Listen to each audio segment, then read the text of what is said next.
Welcome to the Books Read Thrive podcast. I'm your host, Guy McPherson. Each week, we're going to be celebrating the books that help us grow, heal, and thrive, and talking to the incredible authors who write them. Books have the amazing power to change our lives. They've certainly changed mine, and I know they can change yours too. Thank you for being here, and get ready to change your life.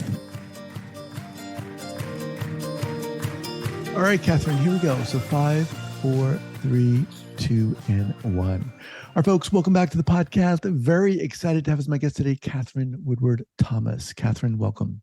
Thank you so much. Great to be with you.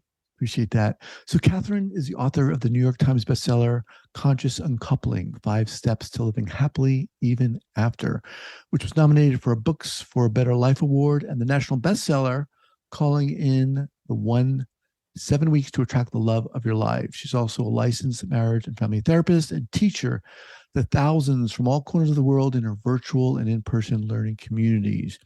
Katherine is the originator of the conscious uncoupling process made famous by Gwyneth. I'm just going to say Gwyneth. Gwyneth, we don't even need a last name on that one. Exactly. Thank by you. Gwyneth and Chris Martin, as well as creator of the Calling in the 49 Days to Love online course. Katherine, great to meet you. Thanks so much for being here. Oh, thank you. It's an honor. So before we get going, share with the listeners where you're from originally and where you are currently.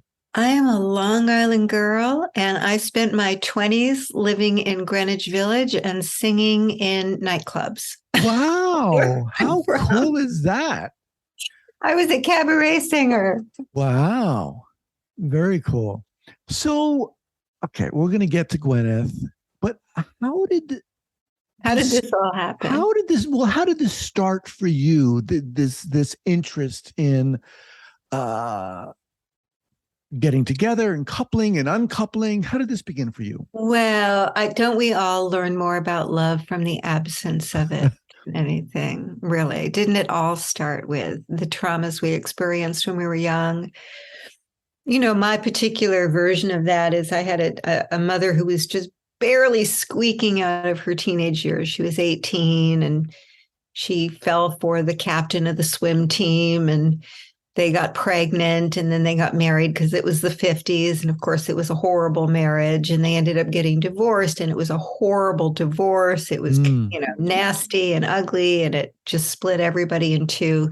So a lot of relational trauma, a lot of, my mother feeling quite overwhelmed with the responsibility and feeling, I think, trapped in her life. And of course, all those things then imprint as an I am not wanted, I am a burden, all of those things that we all know so well. So, of course, those patterns then showed up in my adult relationships. And I had a particular kind of attraction to narcissistic people and people who were really unavailable and incapable of loving me in the way that I, was so hungry to be loved because I had the deficit from childhood, obviously. So I had this feeling, Guy, from a young age, I think, that I was meant to be speaking to people, that one day I might be a teacher, that I felt called to write a book for many years before I did. I think the last thing I ever thought I would write a book about was love, because it was the real disastrous area. I mean, there were difficult areas pretty much all around, but love was just, a lost cause for me.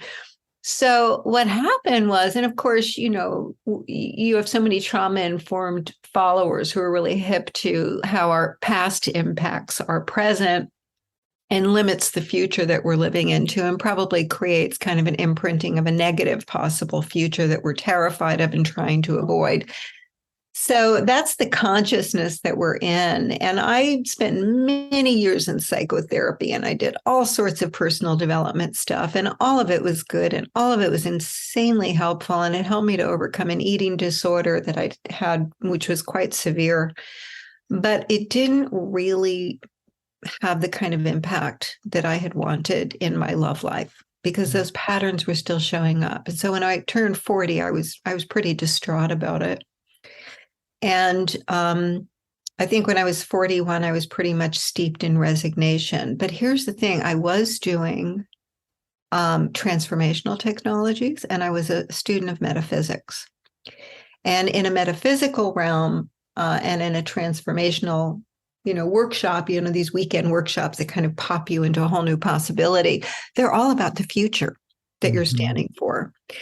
And so I was with a group of people, and we were all just kind of organically supporting each other to manifest kind of outrageous, unreasonable futures. And I had the courage to call a friend from the group, and I said, I'm going to set an intention to be engaged by my 42nd birthday. And that was like 8 months out, no prospects. But she said something. I know, it's very juicy, right? So she said something that changed everything for me. She said, Katherine, I'm going to hold that intention with you and for you if you give me permission to hold you accountable for being who you would need to be in order for that to happen. Very different framework.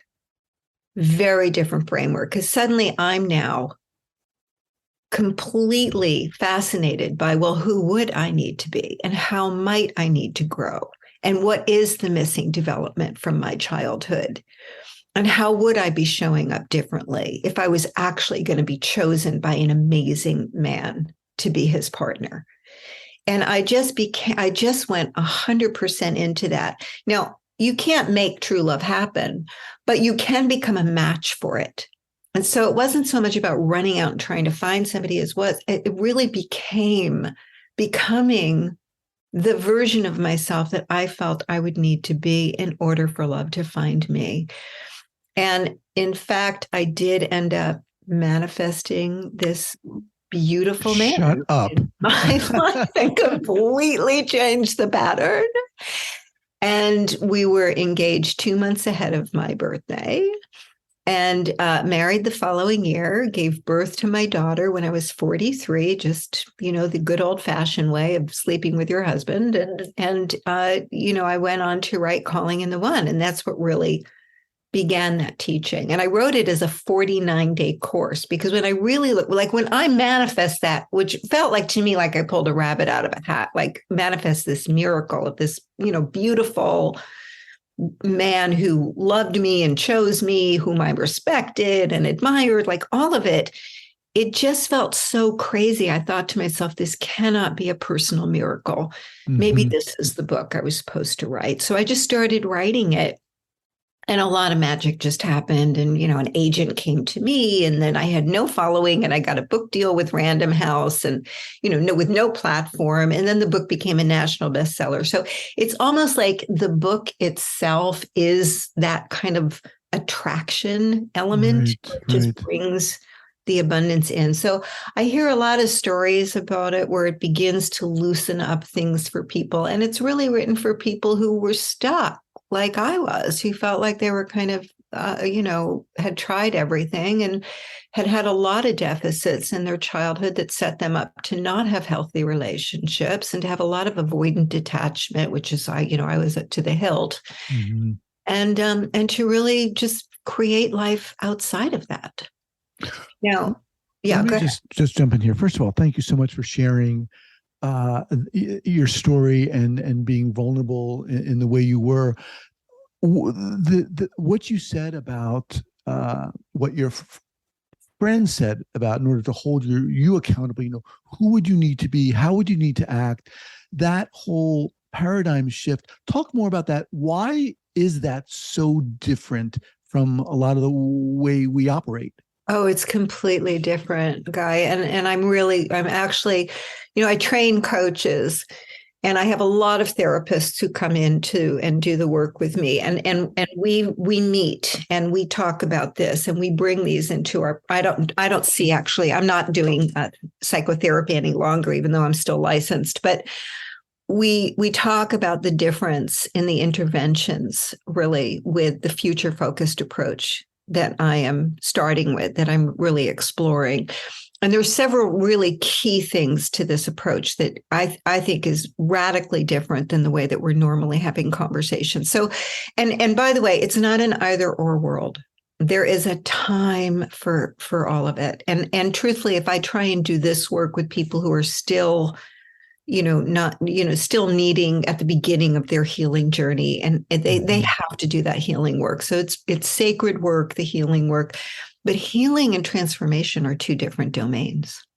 You can be in psychotherapy for a long time and really know your issues backwards, forwards, inside out, and understand completely why you are the way you are without changing a whole heck of a lot. Right. Okay. So we know that by now. So the future focused work is really based on, when I started to do research on it, it's based on the work of two wonderful academics who are both psychologists, Apollinarius and Hazel Marcus, and back in the 80s, in 86, came out with an academic article that's based on possible selves. And they talked about the possible selves of the future, both in positive and negative terms. And they distinguished that the future that you're identifying with is actually what's giving you your present. Now, psychotherapy, we're looking so much at the past and how that's giving us our present.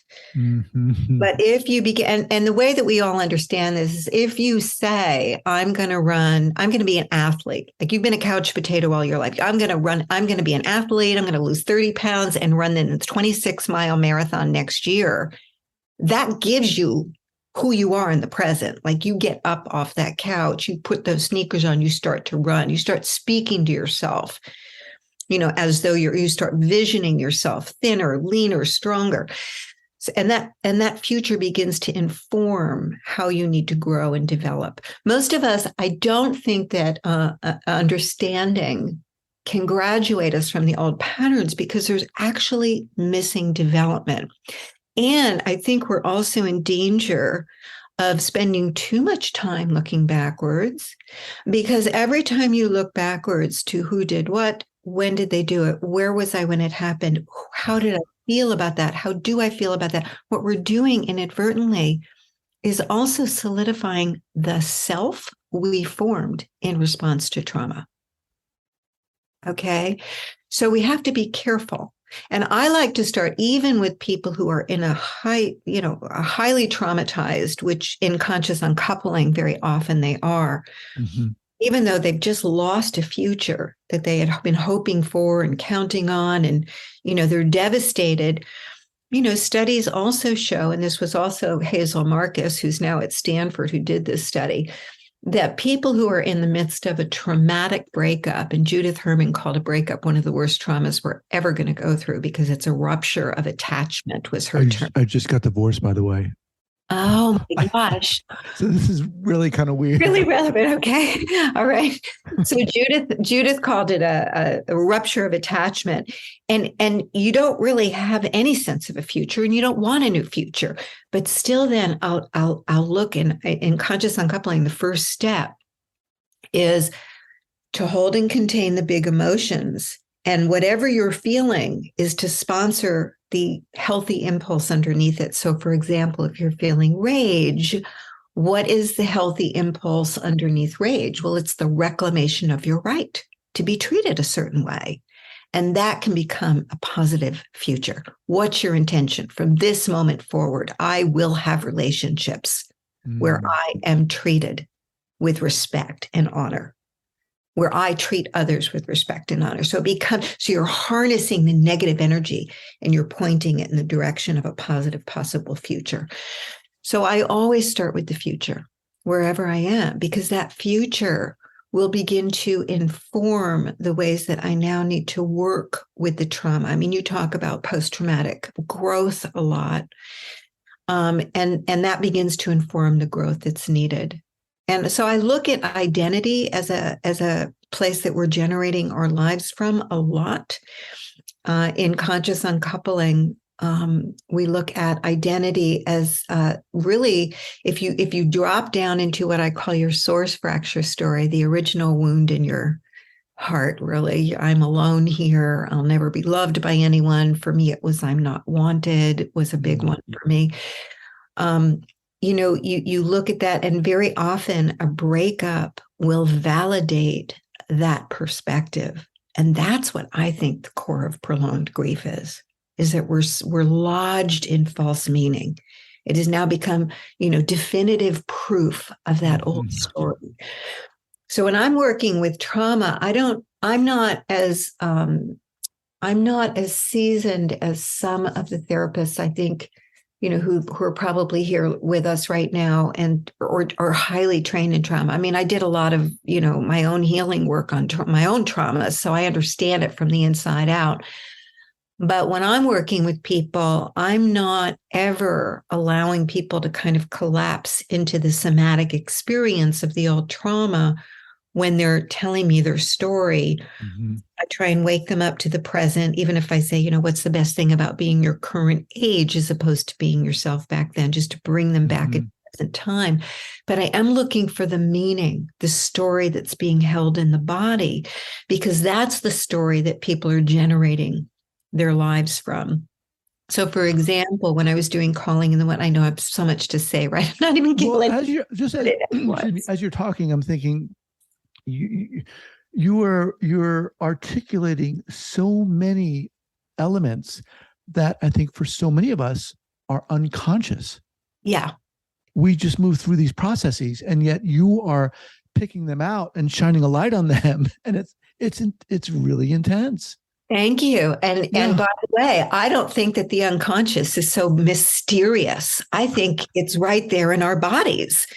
And if you give, if you give your little belly a megaphone, what's the I am that's sitting in your body? I'm alone. Everybody always leaves me. I can never get what I need. How old are you? I'm 4. And how do I show up when I'm in that center and I'm sourcing who I'm being from there? Well, I'm self-sufficient to the extreme. I'm not vulnerable. I avoid conflict like the plague because I'm sure it's the beginning of the end. And I want to do everything to try and keep that person. I'm probably staying in relationships that are not healthy too long because I think that's my only chance at being with somebody. In the meantime, I'm self-abandoning constantly because I don't want any disagreement at all, because even a leaving is even somebody disagreeing with me or being unhappy with me. Right? So it's the core of codependence. And it's right in your belly. It's right in your solar plexus. So to me, it's like I've been really unpacking what I call the 21 core beliefs that we have about love that are relational. I call them your source fracture story, and how we show up from that center in a way that generates evidence, because beliefs are relational. Beliefs are relational. They started in relationship, and they can only transform in relationship. Oh, Ooh. Yeah. Hold on. Pause. Well, that's a big one. So many big ones. Oh my God, Katherine, incredible.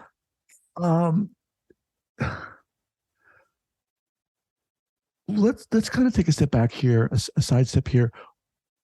Why did you write Conscious Uncoupling? I mean, you talked about the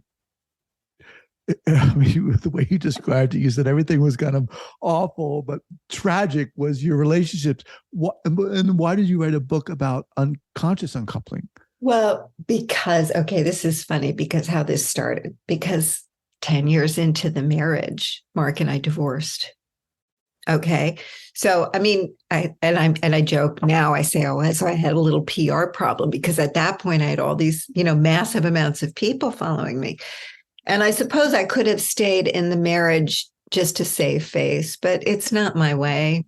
And I don't, I try and not let anything own my soul too much. So I have to live, we all have to live an authentic life. So I just trusted life. And I thought maybe my public career as a teacher might be over. Wow. But I was willing to do the right thing by myself and by Mark. And we did get divorced. We did so, fortunately, quite beautifully. We did so very differently than both our parents had done it. Mostly because we had a daughter, and I had parental alienation when I was 10. I never saw my father again until I was an adult. And he lost connection with his mother when his parents divorced when he was just a baby. So we decided that we were going to do this really well and that our daughter was going to have a really happy childhood where she was very connected to both of us. And so we kind of navigated our way one step at a time through that thorny terrain of parting ways in a way that was pretty elegant and kind and generous and as fair as we could be. And then I ended up creating a course for people that was kind of like a little side thing because I was teaching online, a lot of live courses. I mean, I still am. And this was back in 2011 or 2010 when I created it and first launched that course. And then eventually Gwyneth got hold of it and she popped it right into the lexicon just as I was writing a book about it. And so that's how it ended up. So she just happened to find it.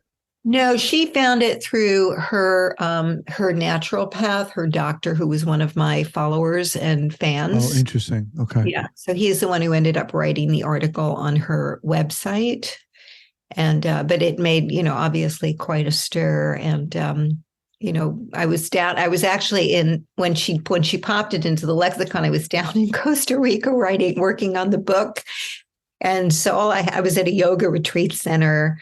I just kind of, threw some sweats, pants and stuff into the suitcase. And I got called from the Today Show and the New York Times when she did it. So I was on my way to New York with like my flip-flops. Right? So I had people there waiting for me with actual clothes to wear and a coat. Oh my God.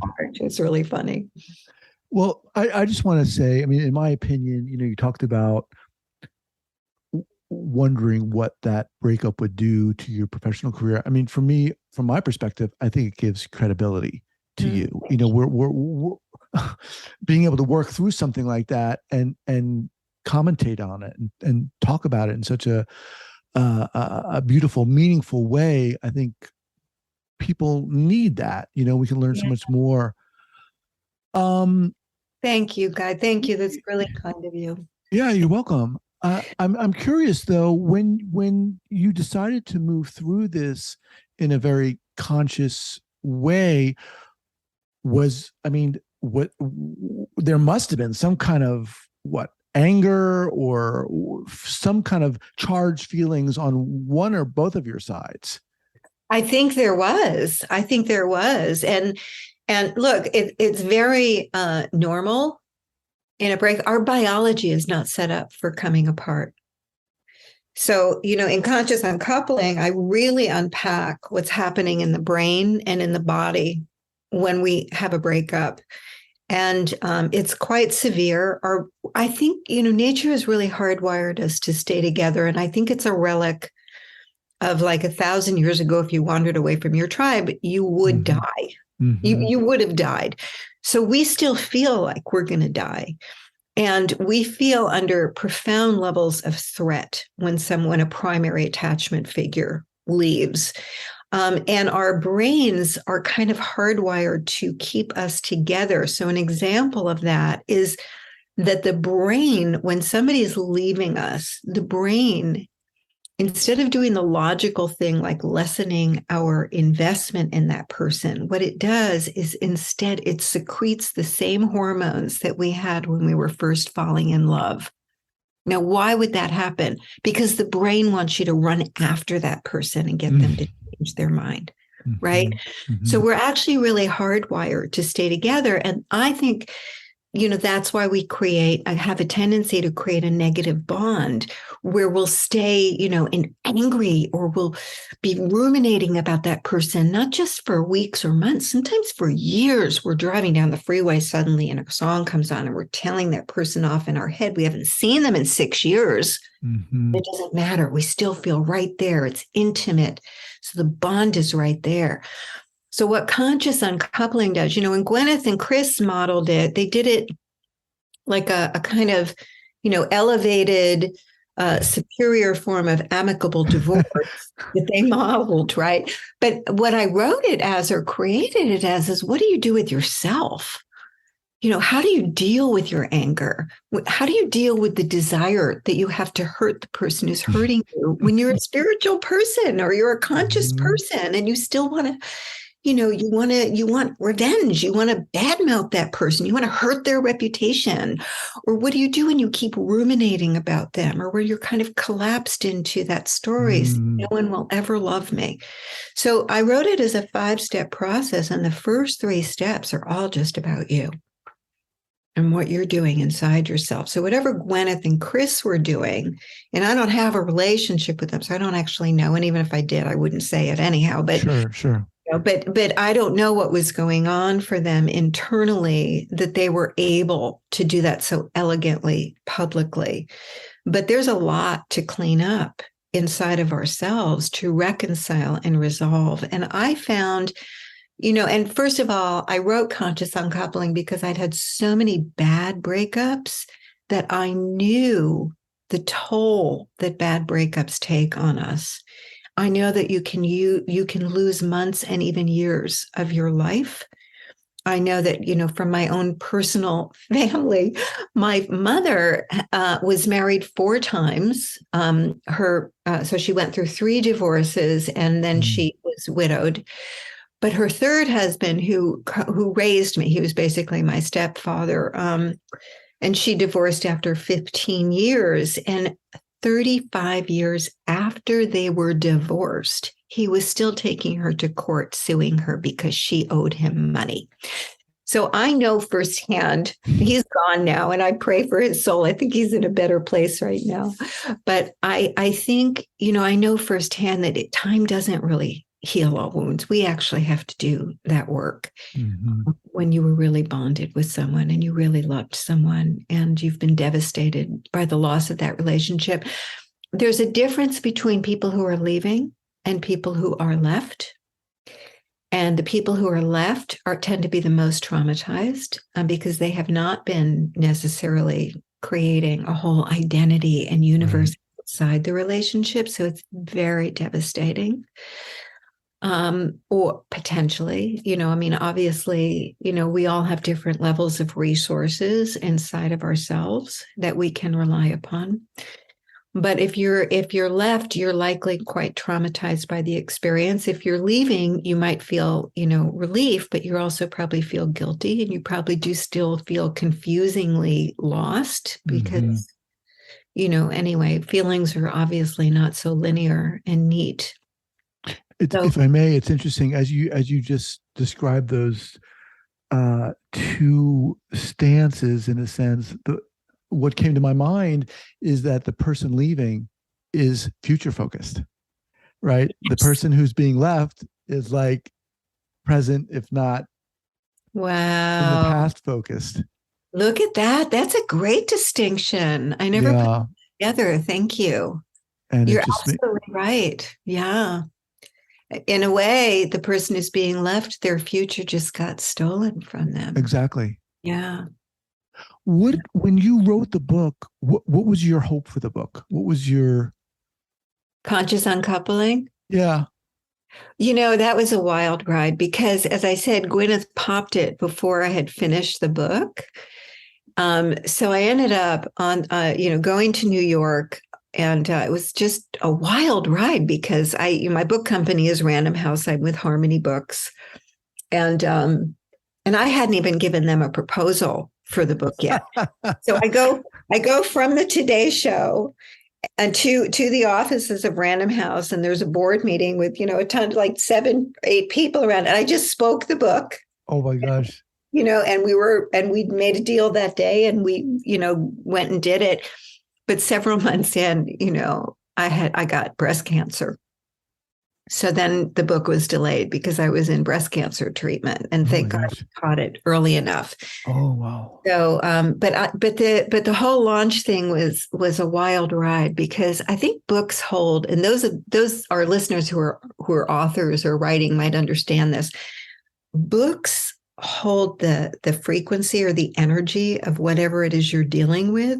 So most authors know that when you're writing a book, you're kind of in the center of whatever it is you're writing about and you're struggling with it. So when the book came out, I had a teaching partnership that I'd had for a decade, breakup.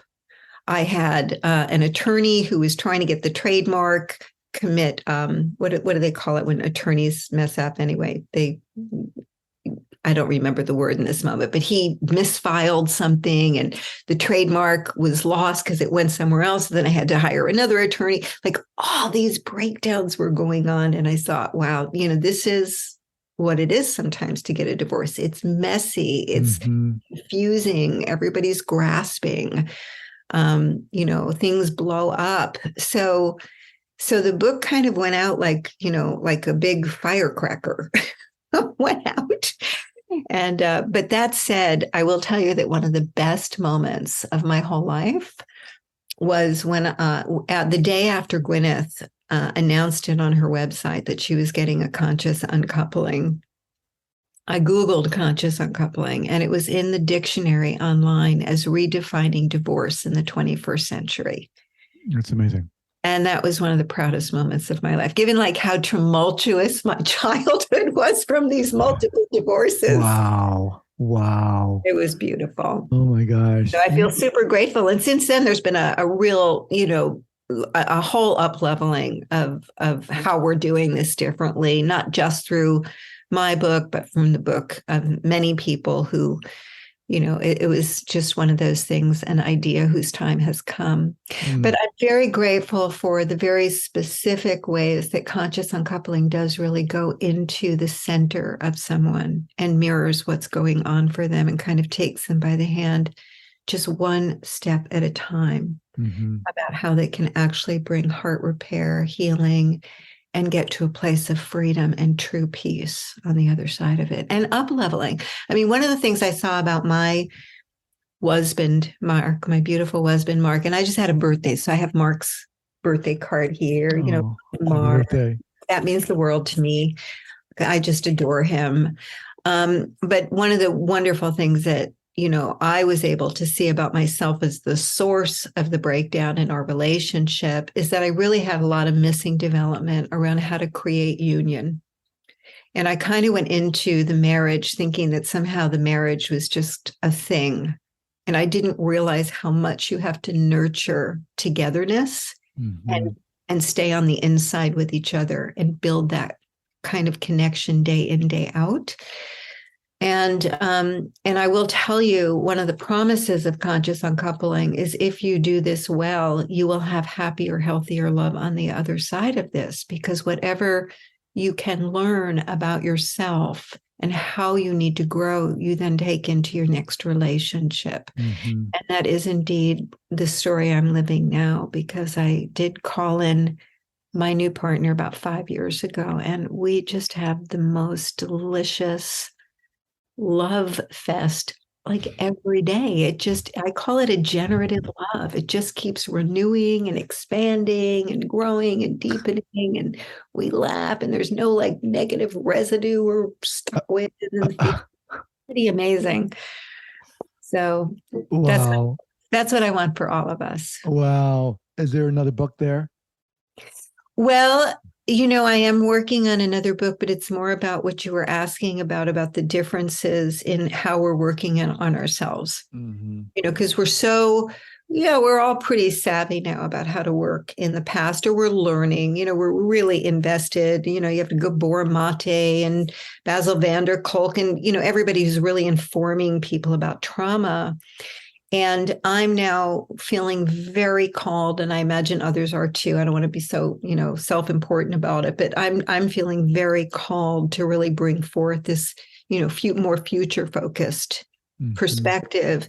Because one of the key things in a future-focused perspective is not just growth, but it's also personal responsibility and how I am the source of my past patterns. So it gets us out of the victimized perspective of some vague imprinting in my unconscious from my past wounds. And it helps me to see how I, as an adult, am making choices that are perpetuating that story and keeping it alive in my present, and who I would need to be, where I'd need to be centered, and how I'd need to be showing up differently to be able to evolve beyond it.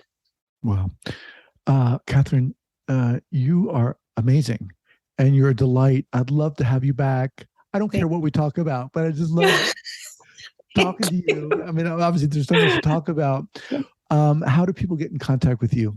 Katherine, woodwardthomas.com. I try and do a free call for the community at least once a month where we're all growing together.